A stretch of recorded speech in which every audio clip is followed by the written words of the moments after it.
Today I found myself alone with my thoughts for a little bit too long and realized that at some point in life one guy discovered milk.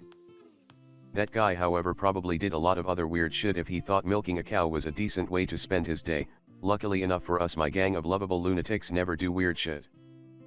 This is the second episode of our trio adventures, and today we found a very tranquil looking base standing all by itself like some sort of creep.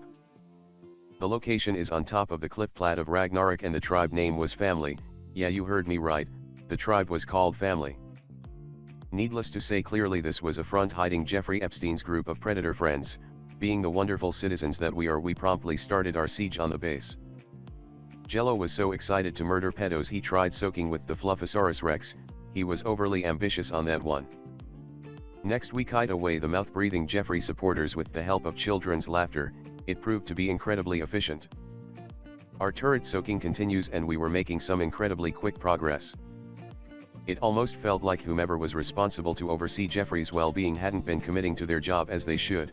If they didn't shape up, Jeffrey might end up hurting himself. Once we felt like the front of the wall was soaked enough, we brought out our dear friend Mr. Soak-A-Lot. Our plan was to charge up to the wall where we would be safe from X-plants and turrets. I hate X-plants so damn much it's not even comprehensible. It's not like I would like to see the guy who created them have a car accident or something. I just really think he would do a great job as a fluffer, specifically with obese and sweaty man-on-man stuff. The man has me paying to play his indie company game only for me to play in black and green. I hope a child stabs him in the left testicle. As we slowly make our way up to the wall, let's talk about something interesting, like the subject HUFU. Did you guys know that HUFU stands for Healthy Human Flesh Alternative? Of course you didn't. Why would you? This is a plant-based meat product developed for vegan cannibals. That's right, let that sink in for a second. This tofu product was also marketed toward anthropology students studying cannibalism and those wanting to give cannibalism a go without actually having to commit 100% to cannibalism. Isn't that some crazy ass shit? We truly live in the world of opportunities, you know, as long as you are born with the right skin color or have a strong financial background. A big round of applause for those people. I am not going to lie to you guys, if I ever get crazy rich, I will be heavily endorsing toddler fight clubs, mostly because a toddler will straight up act a fool all day. And then hug you at the end of the night like they didn't just spend the entire day terrorizing you, the furniture and the dog. Those little shits have it coming. I better never get rich, you heard?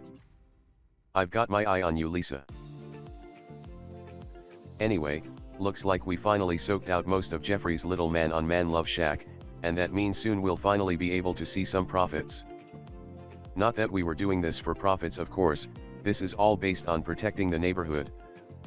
Knowing my previous experience with handling our dear old friend Doug Jones, I opt to back Mr. Soak-A-Lot's rear to the last remaining tower. Doug Jones, you see, happens to suffer from anxiety and suicidal tendencies. Meanwhile, Mr. Soak-A-Lot covers us. We take the opportunity to summon our friend. Would you look at that? Doug has a freaking saddle. Everyone better bippity boppity back the fuck up, because today things are going according to plan. We begin the wall munching. Honestly, if this hadn't worked right here, we had no backup plan. The last base we raided gave us a bunch of items that would come in use one day, but sadly not a single C4. Angelo may be able to break my mind and spirit when it goes for taming dinosaurs, but there is no human being alive that could get me to farm for resources in this fantastic game. That's not true, I know. I'm holding 2 C4 in my inventory, but those aren't for raiding, those are specifically there for getting to generators in tight locations. Because if you think keeping Doug Jones calm in an open space is troublesome, you don't even want to see him in a tight space. He becomes a bio-organic cocktail of Adderall-fueled energy mixed with Alzheimer's. I will whistle the guy to bite on the generator door, and I can guarantee you that Limp Dick is going to start eating the ceiling, resulting in both of us getting gunned down. The wall is down. Entering the room with a whimsical feeling, we can instantly smell the odor of lube and entrapment. The savages are just casually lying around all over the floor. Our goal, however, at this moment and time is to track down the power generator. Suffering from a minor stroke, I convince myself that obviously the generator wouldn't be the thing placed in the middle of the room, it must be somewhere else. Eventually the 2 last remaining brain cells in my head take control of the situation, and thus we successfully take the generator down. Finally, Pong and Jello get to do something fun again. As is tradition, our first point of observation is the cryo fridge. It's about as rewarding as a piece of coal for Christmas. That being said, dinosaurs are not our main goal for this raid. In the previous episode we got quite a few useful cryos, thus we are more in the hunt for weapons, artifacts, flak blueprints, saddle blueprints, and some fine ass mind wipes, because yours truly tends to consume them like if they were water nowadays. Now for this part here I'm not going to comment too much on what we got, so use those beautiful eyes your parents got you and maintain focus for an entire minute. I even edited it to make it shorter for you, so don't come around here telling me that you don't know what we found. Because I will go straight to the jewelry store, buy a couple of rings for my massive hands and proceed to backhand every single one of you. Instead listen to some of this soothing music.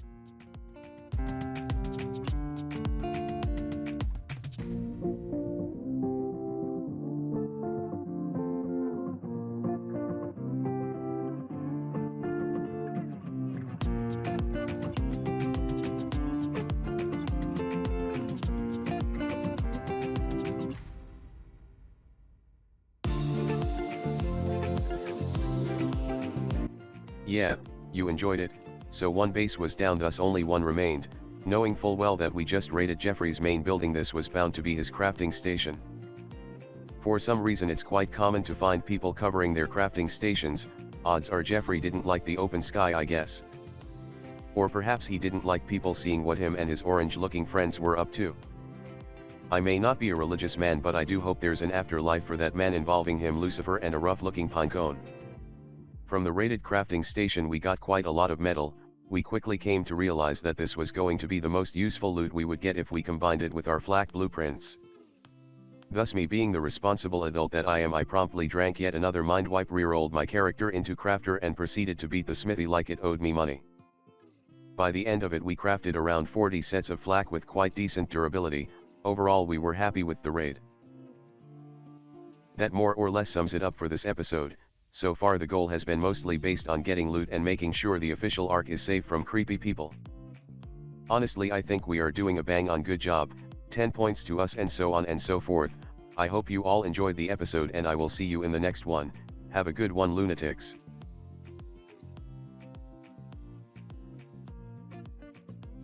Why are you still here? Begone, you oxygen-hugging coffin dodgers.